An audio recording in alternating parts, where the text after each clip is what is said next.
Hello, thank you for joining us. You are watching Inside Out. My name is Yvonne Mokondani. Now, the lower and upper houses of Parliament, which are Parliament and Senate, have passed the Criminal Law Codification and Reform Act, which contains a clause commonly referred to as the Patriotic Bill. Now, the bill enhances the provisions of the Criminal Law Code and issues that relate to Zimbabwe's sovereignty by criminalizing acts or conduct that goes against the country's national interest, independence, as well as dignity of the country. Now, we want to look more into the bill and what exactly it is about, especially seeing that there has been a lot of talk, a lot of debate surrounding the bill, especially on social media. Now, to help us with the conversation, we're joined today on Inside Out by Advocate Wilbert Mandinde, as well as Rutendo Matinyarare. Gentlemen, thank you for joining us. Thank you. Thank you. Now, before the program, Rutendo, someone was saying to me, Rutendo claims that he played a critical role in the passing of this bill. How far true is that assertion? Do you claim, or did you have a part? I had a part, definitely. So it's not a claim. Okay. And the good thing about social media is it never forgets. All right. So when you document issues, when you promote issues, when you speak about issues that you're trying to lobby, they are left as a record on social media. So I do have records as to when I began the campaign to create this law. All right. And when I also began the campaign to say, let us re-legitimize our government of Zimbabwe by getting the United Nations involved in assessing our sanctions and determining whether we've got sanctions and whether those sanctions are legal, illegal, or human rights violations, as we've been saying.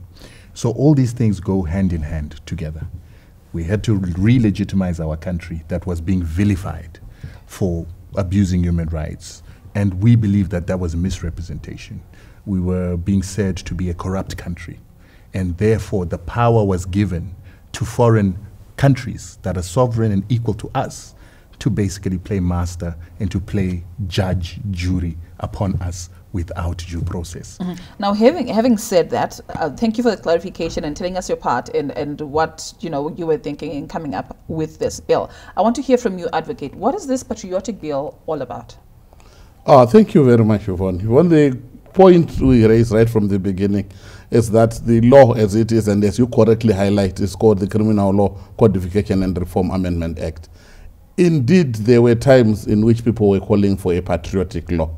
And there are at least one or two clauses within the amendment which speaks about the aspect of, or has components of the patriotic principles which Cabinet initially approved.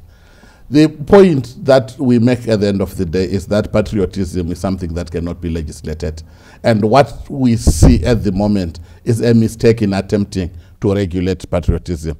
At the end of the day, what we have noted here is that there is essentially two clauses where there is an attempt to legislate or to legitimize or deal with certain particular actions. But as I will continue to unpack the bill, I will also highlight that some of the provisions are highly unnecessary for the simple reason that the law already makes provisions for these very same issues that have been provided insofar as this bill is concerned. That's number one. But number two, I will also make mention of the fact that some are highly undesirable or that are all be open to abuse. I do not at the moment intend to comment on the issues that Rutendo has highlighted regarding the aspect of respect for human rights violations, among other things, because that can divert us from the topic that we are discussing. We can argue about that until cows come home, and that's not the point that we are here for today. Rutendo.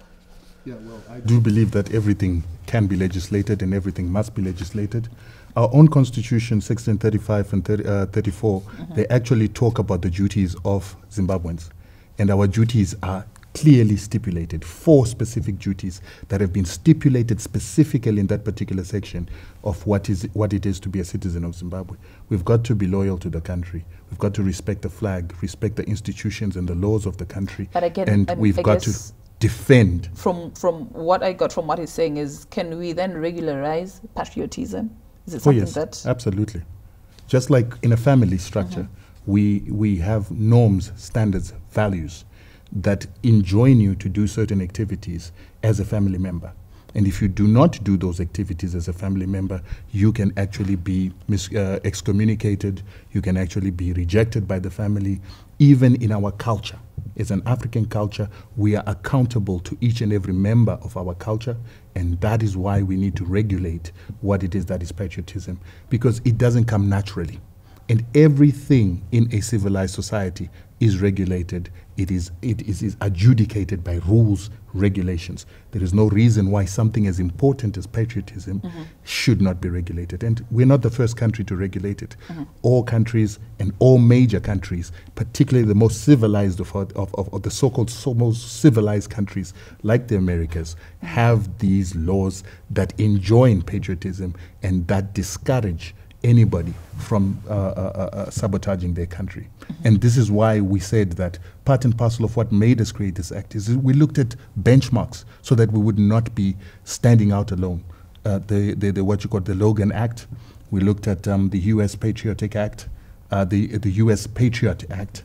We looked at the Smith Act, the Foreign Agents Registration Act, and also the Anti-Communist Act that the Americans have to force their citizens to be loyal to America and not to partner with enemies of America or foreign nations against the national interest of America. He says as long as you're part of a family or a community, any part of any grouping, you have to abide to whatever it is that those people believe in. What I got from him is like a father who comes home and says, you guys have to respect me here because I am the father. Whatever it is that he does, the father demands that he be respected. Even if he is abusing his family, he is demanding that he be respected because he is the father. And I do not succumb to that argument at the end of the day. He has highlighted a number of laws, including the Logan Act, and does not say when it really was last implemented or why it remains on the statute books. He has highlighted some of the laws that Smith had, which basically were used against the Pan-Africans, the Africans, and those who were fighting the liberation war. People went to war to fight those things, and suddenly we bring back the things that people went to war to fight. Suddenly we do not believe that the best route to go at the end of the day. He has highlighted provisions of the Constitution which call for citizens to have certain responsibilities, to have certain particular duties. And we are saying insofar as doing those duties is concerned, you do not do so blindly, and you are certainly at the end of the day allowed to pass out what is can be regarded as constructive criticism. Criticism really has to be something which is acceptable, and people should not really be punished for criticizing the government, especially in circumstances in which certain things are wrong. Now, judging from the statistics from Parliament, it appears that the ruling party, ZANU-PF, was highly in support of the bill, while the opposition were against it. And some schools of thought may believe that this bill is highly partisan. It was passed because those in power or ZANU-PF believes in it and it's good for them. Is it a partisan law? Is it for the benefit of the country or for the benefit of the ruling party? Right. First of all, before I go on, I just wanted to clarify something. The Smith Act is an American law. It is not Ian Smith's act. It's an American law that enjoins Americans to be loyal to America and for them not to plan the overthrow of the government with foreign powers. So I just thought that I would put that on the table. Okay. Secondly, when we have norms, standards, and values as a people, and we follow certain rituals to keep ourselves as a unit, to cooperate in maintaining the unit, that does not mean that anybody is a father figure. These are rules for the benefit and the interest of the entire group. So they're common values. These common values are the ones that we are talking about. They are not father-son issues. Secondly, the bill has got nothing to do with criticizing government or criticizing the wrongdoing of government. It has something to do with having meetings, colluding, collaborating with foreign agents in order to try and bring down the country or to get the country sanctioned or isolated or to have other countries not want to do business with Zimbabwe. Very big distinction between that and criticizing government specifically for what it does wrong. Now, you asked whether this law is partisan or it is for the interest of all Zimbabweans. The major reason why you see there's a division within the parliament based on political parties is that it's one side, you've got political parties that have colluded with Western powers to actually punish Zimbabweans collectively and to punish civilians utilizing an illegal weapon called economic coercion or economic sanctions or economic measures. These economic measures are illegal at international law. They violate human rights, and they are meted out on people without trial and without due process for people to be able to determine whether they are guilty. Secondly, they are also meted out by countries that do not have the jurisdiction, that do not have the authority to punish another nation for allegations that have not been tested in a court, utilizing previous existing laws, and giving punishment that is prescribed in a particular code of law. So this is an arbitrary form of punishment that is meted out to civilians because of the request of a political party that had nothing to offer the people except to destroy the country so that they can have an opportunity to get the government to fail to give services to its people by these illegal measures, and then for them to force people to vote for them. And these measures kill people.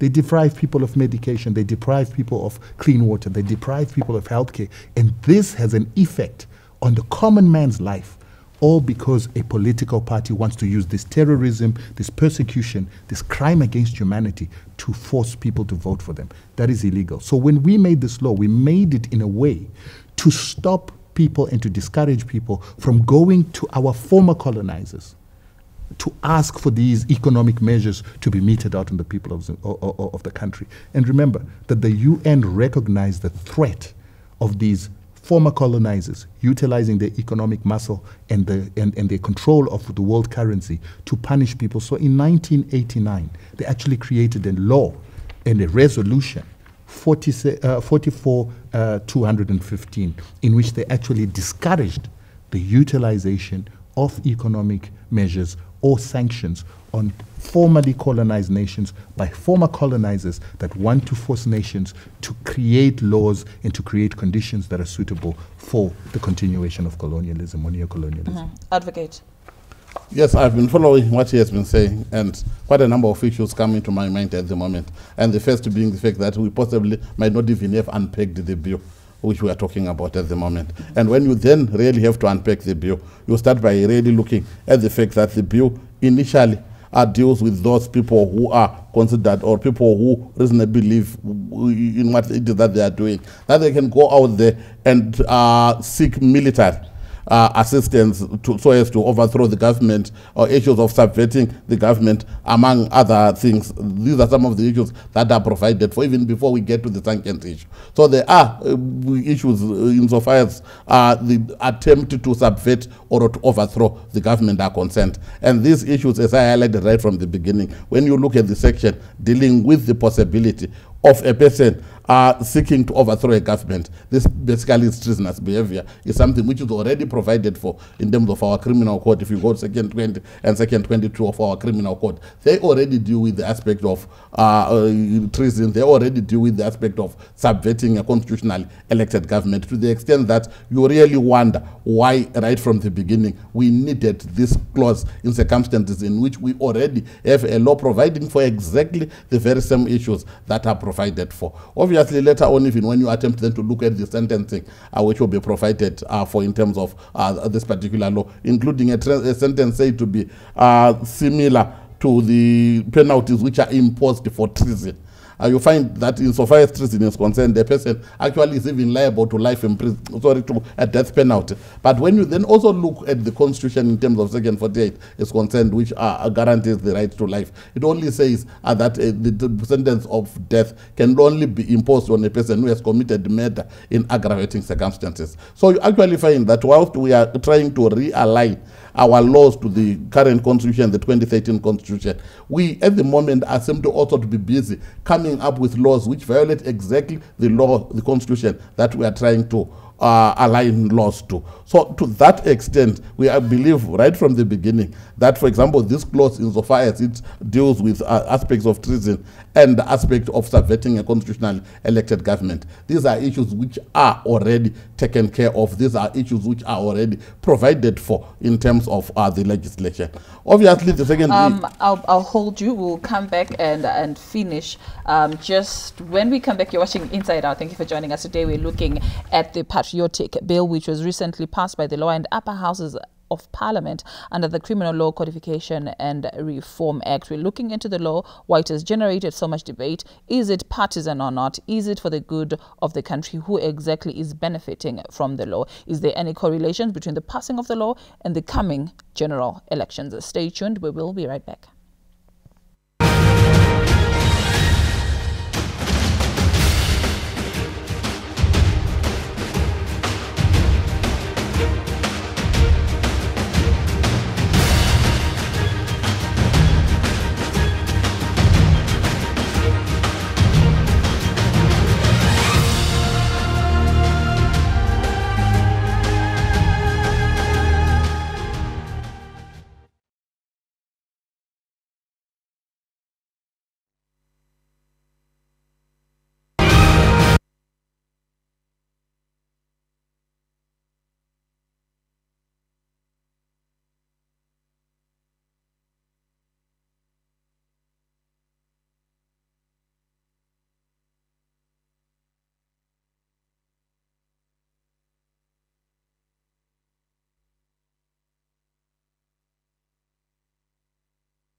You're still watching Inside Out on ZBC TV. Thank you for staying with us today. We're looking into the Patriotic Bill. And before we went for the break, Advocate had to cut you short.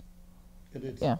So at the moment, the other issue that I was going to discuss was the second section, now dealing with the aspect of sanctions, in which my colleague here seemed to really focus on, to the exclusion of other issues. And insofar as the issue of sanctions is concerned, what I note from the subsection, which is subsection 3 there, it actually deals with a person being in a meeting where he either reasonably believes that sanctions will be discussed. So this is where they will be considered. So it could be a meeting where you go there even without even knowing that sanctions will be there. But if they end up being considered, you can actually end up being in trouble. Because what we have now criminalized is criminalizing an action in which you might suddenly find yourself in a meeting where it then says you ought to have foreseen the possibility. But don't you say ignorance is not an excuse? Indeed, but once I'm invited for a meeting to discuss issues, and then once we get there and someone asks you a simple and straightforward question to say, what is your view about sanctions? Certainly, I have views about sanctions. And what this law then attempts to do is to get me to say I cannot be discussing those sanctions. That's basically what it does, because they are being considered. The word which is used in the bill is that where there is a likelihood of consideration of those particular issues. And when I am asked about my views insofar as sanctions are concerned. My views could actually, at the end of the day, be something not necessarily supporting the sanctions, but my views could even go to the extent where you want to simply take issues back to history to say, but what caused the sanctions in the first place? Right from the beginning, my colleague here has highlighted. But it is said that people have called for sanctions.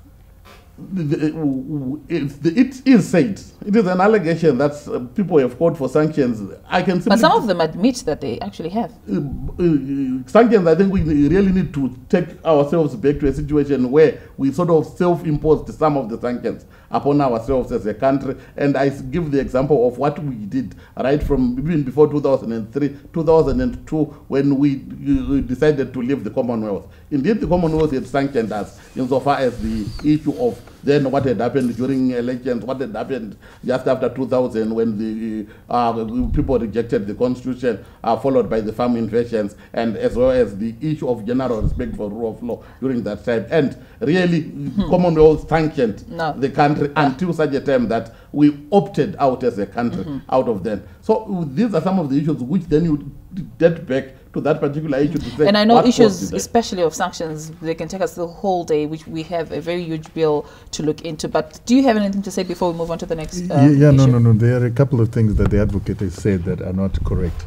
So, for instance, he says that we already have laws that exist, and while we're trying to realign our constitution to our laws, we seem to be making new laws that are duplicating. That's not correct, because the constitution now gives us responsibilities that are spelt out. Like I said, you have to be loyal. It's not whether you want to be loyal. You have to be loyal to Zimbabwe. You have to respect the flag. You have to respect the constitution and the institutions of the country. What if I'm not in agreement with some of the things that Zimbabwe stands for? There are processes and the court processes, which is what the preamble of this law says, is that there are processes and court processes that you can follow in order to challenge what it is that you're not happy with. But what you cannot do is go to foreign powers and begin to advocate for sanctions. And even then, you don't even have to advocate, you must just instigate or promote, which is why the advocate is wrong to say that just by sitting inside a meeting where sanctions are discussed, you immediately are guilty. No, they say that you must sit in that meeting,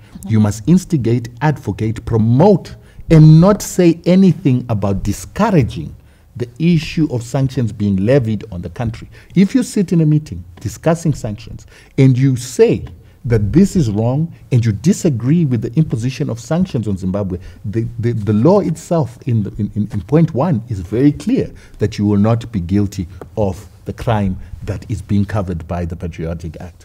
And then we come from there, we also go and talk about the issue to say, what is this advocating? What is it that when we say you're advocating to either agents or proxies of a foreign government? It includes aspects of going to a foreign television station in South Africa, in the United Kingdom, in America, to speak about your country in a negative way. Because the question is, what is the motive? What's your motivation to go to a sovereign nation that does not have jurisdiction over Zimbabwe, that cannot interfere in our internal workings, to go and badmouth the country there? What do you intend for the result to be? So when you go and do it in England, you know that England already has illegal sanctions on Zimbabwe.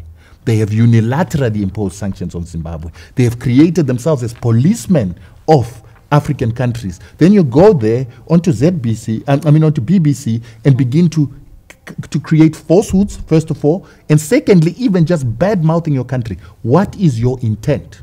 When you go to America, that's already got illegal sanctions on Zimbabwe. Is it possible for one to bad-mouth while speaking the truth?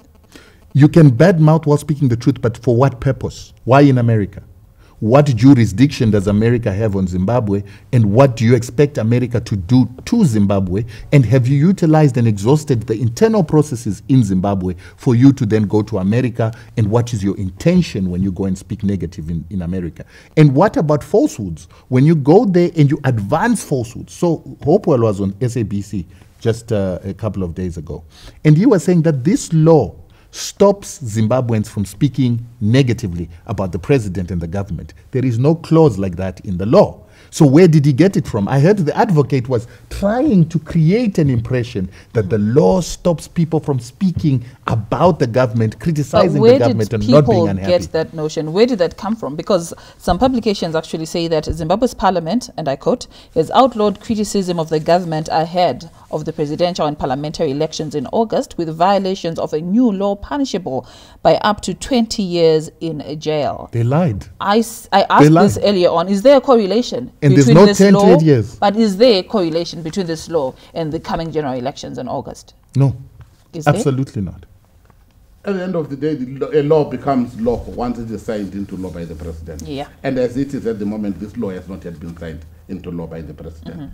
So to that extent, this law is not applicable until such a time. But in the event that it is signed? Certainly, in the event that it is signed and any other person goes, like as my colleague says, on SABC, on CNN, on BBC, and then tells or complains about the conduct of issues that are happening in Zimbabwe, you might actually end up being deemed to have contravened even part of this particular law. And I give for but hold on. Let me finish. Just a question. Let me finish. You will find that, for example, if I go on any other foreign television station and I highlight the fact that last year we had by-elections in March 2022, and during the by-elections we noted that there was a person who was killed during a rally in Kwekwe. We also noted at least 4 or 5 rallies of opposition which were banned by the police, with 3 of those in Marondera, Gokwe and one other area being banned despite the existence of high court orders which allowed them to proceed to go there. And we say that therefore the police are acting outside their jurisdiction, police are exceeding their powers, especially where the court would have ruled, and therefore that there is no respect for the rule of law, because the court would have ruled, and therefore there is no respect for the rule of law in Zimbabwe. And I am saying that out of Zimbabwe. The next question possibly would come and say, okay, so what should happen?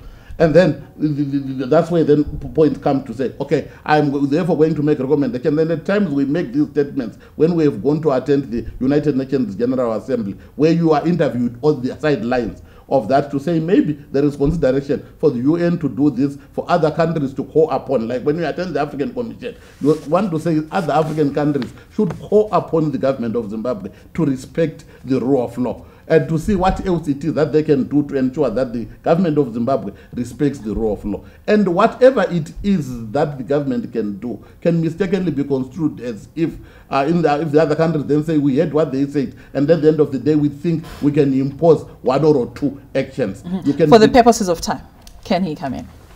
Yes. So first of all, we have to say that the rally that happened in Kwekwe, a person got killed there. The people that killed that person, by all that it looked like, were CCC people. And then when people went into the media, foreign media, they said that it was ZANU-PF people who had come into a CCC rally and killed one of the members of CCC. We've seen violence of CCC consistently happening at these rallies. And the police have a right, if the application processes have not been done correctly, to refuse the gatherings of people that are going to advocate violence or that are going to cause disruptions, because they have to protect human life. That is within our laws. And our law is about making sure that the people of Zimbabwe are safeguarded and public interest is safeguarded. And at CCC functions, there have been so many of these violent attacks. So you can't say that when people go onto foreign television stations, they're only talking about the lack of rule of law in Zimbabwe. Plus, when a court order is ignored, that does not specifically mean that there is no rule of law, because there's recourse. If the government does not implement what it is supposed to implement according to a court order, you have recourse within the courts. It is the very same courts that have released Hope Ochingono. It's the same courts that had Fadzai Mahere on the outside when she was under trial. She went to the same courts. Those are the ones that said that they have to be released. Hope Ochingono was released by the same courts that you say there's no rule of law. How can there be no rule of law when some of the people that we feel should be behind bars are outside walking? Leonson Chamisa called for the United States in 2008 to attack the country. That is in notes, WikiLeaks, that have been leaked from the United States on communication. Nobody asked for him to be arrested on treason, yet the law was already in existence, or because our government wanted coexistence. We were forced into a GNU, which was not part and parcel of our own constitution and our own laws at the time.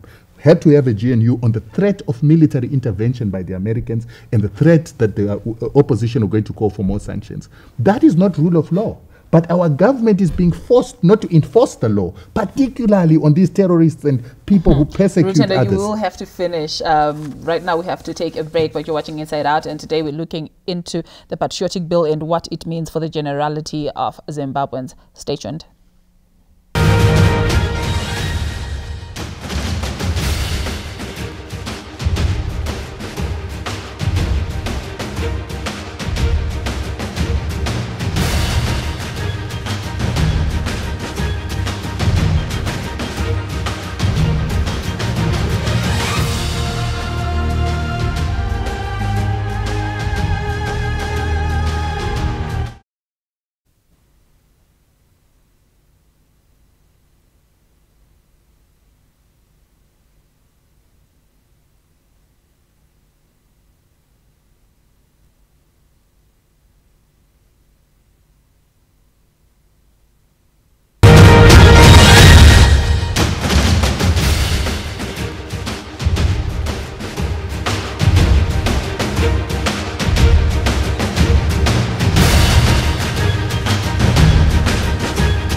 You're watching Inside Out on ZBC TV. Your views and comments are welcome on our Facebook page, that is ZBC News Online, as well as our Twitter page, our handle at ZBC News Online. Now, before we went for the break, I cut you off. Yes. So I wanted to say, additionally to what I was saying, that we are currently not following rule of law. We can't punish people like Chamisa who go and ask for military attack on the country because our laws then were not aligned. Plus, our government was afraid to undertake action against people who were treasonous like Chamisa. And then I also wanted to say that if Zimbabweans were going to the forums like the AU, SADC, and the UN to put in these reports in a formal manner, like what we had to do with sanctions. We had to formally apply to the United Nations for them to come to Zimbabwe. We had to report the human rights violations that were happening with sanctions for them to come here. We didn't go anywhere else.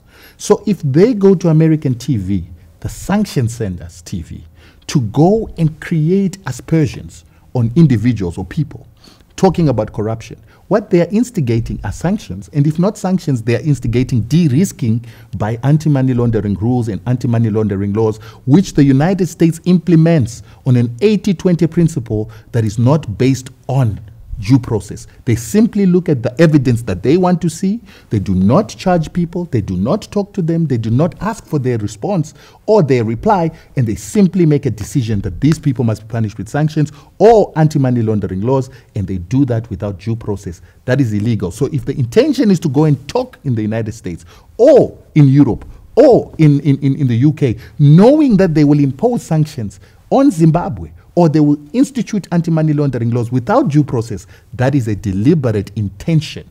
But why are we thinking on their behalf? What if someone just feels that this is where I've been given the platform to speak my mind? Maybe I cannot speak about these corrupt activities while I'm in Zimbabwe. Let me just go elsewhere and speak my mind. Is there a limitation to freedom of speech and expression? No, not in Zimbabwe. Not in Zimbabwe. There is no limitation to freedom of expression. That's why Hope Ochingona lives here and criticizes Zimbabwe. That's why all CCC members criticize Zimbabwe daily, coming from Zimbabwe, and nobody arrests them until they lie and until they begin to call for sanctions and persecution of civilians in order to punish those people so that they vote for them. Is the truth not subjective? It suddenly becomes in a situation in which you find yourself where you simply, because you are now outside the jurisdiction and you tell the truth about what is happening in the country and resulting in those superpowers or whoever they are taking action which they deem to be necessary themselves, then you find yourself now being constricted in terms of this law. Basically, the argument we make here is that this law basically does contravene the Constitution in terms of it allowing the right to freedom of expression. What it means is that there is no right to freedom after expression, because if I express myself whilst I'm in a foreign power, in a foreign nation, and the foreign nation decide to take its own action based on the truth of what would be happening in the country, then certainly I will find myself in trouble. I'm not going to dignify some of the issues with responses. For example, the issue of who killed who in Kwekwe. The point I raised was that someone was killed at a political rally, and it was wrong. No one has been prosecuted at the moment. This is more than a year after it happened. Certainly justice delayed is justice denied. We hope once the matter goes to court, the court will be able then to clear who and or which political party did what. I want to remain a legal practitioner at the moment. We will not dwell into the politics of it, but what was wrong was the killing of a person at a political rally. There is the issue to say there is a rule of law. If police continue to violate a standing court order, you have to go back and seek another court order. Maybe contempt of court, among other things, but they have violated a court order because there is no respect for rule of law. If there is respect for rule of law, you do not need even to go to court to compel that which is allowed in terms of the law. The police should certainly accede. Actually, the law says they notify.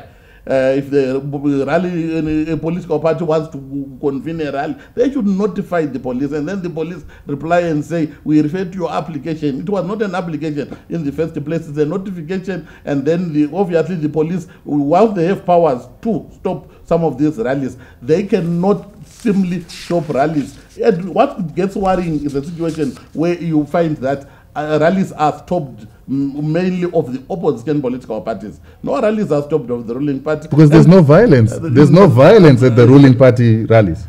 There are no deaths like what happens at CCC rallies. The issue is, and I is it not a fact? I continue to come back to the point to say, at the moment, I am not going to be pointing fingers. The members of the because you don't want to point fingers because the people that are contravening these rules are your people. No, no, not my people. I Whose come people here are as a they? legal practitioner. I have not declared any political. A legal practitioner who's taken a side. I have not taken a side. I am busy. But then why would you ignore the objective fact that the violence and killings and the beating of each other has been taking place at CCC rallies and never at the ruling party rallies? The point I make is that at the moment, no one has been. You haven't answered the question.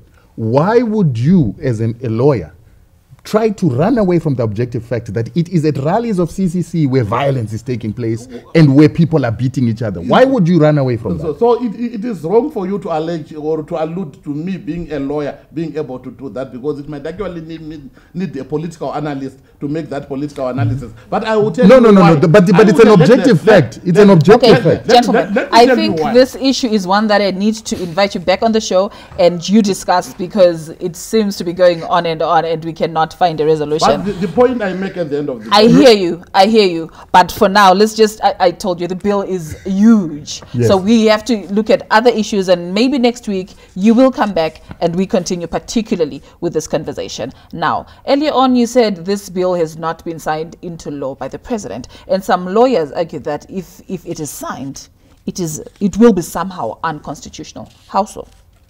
Obviously, our law allows any bill after it has been signed then to be taken for challenge at the Constitutional Court if you believe any of the clauses are unconstitutional. So that route is open. Unfortunately, you can't go to the Constitutional Court with a bill.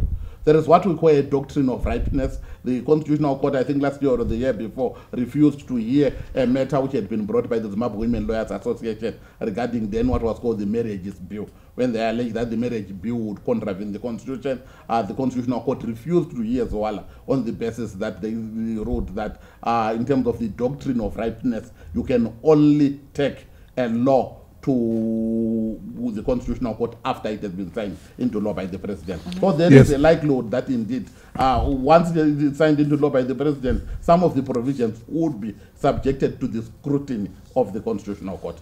And the issue is we have to go back to some of the points that he's already made, because he's already passing indictment on the law and trying to say that it muzzles freedom of speech. But freedom of speech has got limitations. When you propagate hate speech, when you propagate violence, when you propagate certain freedoms in your speech that cause a threat to the nation or the majority of the peoples, and it's against the common interest, it's against the public interest, then that is limited. So your freedom of speech to go and speak in foreign countries that will then invade your country, which is what somebody like Ahmad Chalabi of Iraq. He went with his freedom of speech. He said there were weapons of mass destruction. He said it over and over again until he convinced the United States and the British to invade Iraq, only for there to be found to be no weapons of mass destruction. He lied. And that is not freedom of speech. That is misrepresentation. Even in business law, we say a person who misrepresents fraudulently has committed a crime and an offense. So when you go and lie and cause an invasion of a country, cause a country to be put under illegal sanctions, the question therefore is, why were you practicing your free speech in a country that is going to be antagonistic to your own country? Now, what Advocate, was the purpose? Why do you think that this particular clause should not be included in this bill, the one that speaks of calling for sanctions and talking about your country? We talked about this earlier on, and you seemed to be of the view that, you know, it shouldn't be included. Why do you feel like? The issue really for me comes down to initially the right to freedom of expression. I do agree with the contention that a person needs to be punished for falsehoods, for example, for a person who then goes out there and speaks lies. But when a person goes out there and speaks the truth, to who? To whoever he is speaking to, as long as to your enemies. The truth, it depends at which point you regard them as enemies. Who are our enemies? Our enemies today. Tomorrow we want them when they are giving us food, when they are assisting us in so many other issues are concerned. Our enemies are people who attack our country and our sovereignty. It's people who threaten our national interest. Those are our enemies. How do they attack it in the form of sanctions? Oh yes, economic warfare is a form of warfare, and an illegal form of warfare that's not even accepted by the Geneva Convention. The Geneva Convention says that you can fight each other. You can use weapons. You can use guns and bombs, but you cannot use those guns and bombs on civilians, and you cannot impose economic embargoes, blockades, sieges, or economic sanctions on civilians, because when you do that in wartime, it becomes a war crime. So when you do that in peacetime, then it becomes a crime against humanity. You can't deprive human beings of water, healthcare, education, and development on the pretext that you want to speak truth. You seem to be burning. I'll allow you to respond just in brief because we're running out of time. I'll say this lastly. So you're going to report the country to criminals. America is a criminal country. It is a colonizer that is still colonizing American Indian land. It's not a legitimate country. It is built on the doctrine of discovery, which is colonialism. So is Australia, so is Canada, so is Chile, so is Brazil. Why would you go and report to criminals? Advocate. The issue is, as I wind up, I say the point is the law says if you participate in a meeting in which there is consideration of sanctions, we are not even calling for them. No. Read the full thing, Advocate. Read the full thing. You have simply read the full thing, because what you are doing now is omission, and your omission is notorious. It's in bad faith. So read the whole thing. Can you read it? Can you read it? It simply says here that read the whole thing. The accused knows or yet. No, that's not the whole thing. He is not done. He's not reading from the top. Can we just listen to him read it? The accused knows or has reasonable grounds for believing the meeting involves the consideration of or the planning of the implementation or enlargement of sanctions or trade boycotts.